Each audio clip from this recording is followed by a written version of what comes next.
வாரம் 2 முறை பாகற்காய் சாப்பிடுங்க. பாகற்காய் கசப்பாக இருப்பதால் பெரும்பாலான மக்கள் அதை சாப்பிடவே மாட்டார்கள். ஆனால் பாகற்காயை ஒருவர் தங்களது உணவில் வாரத்திற்கு 2 முறை சேர்த்து வந்தால் எவ்வளவு நன்மைகள் கிடைக்கும் என்பதை பார்க்கலாம்.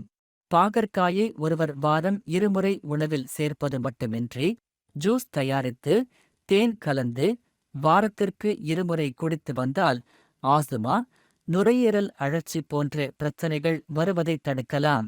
பாகற்காய் ஜூஸ் உடலின் ஆற்றலை மேம்படுத்தும், வலிமையை அதிகரிக்கும்.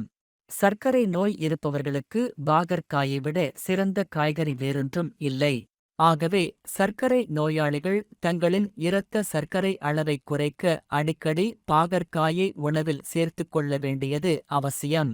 இது செரிமான பிரச்சனைகளிலிருந்து நிவாரணம் அளிப்பதோடு குடலியக்கத்தை சீராக்கி மலச்சிக்கலில் இருந்து விடுவிக்கும். வயிற்றில் உள்ள புழுக்களை அழித்து வெளியேற்ற பாகற்காய் உதவும். மேலும் பாகற்காய் உடலின் மூலை முடுக்குகளில் உள்ள அழுக்குகளை வெளியேற்றும்.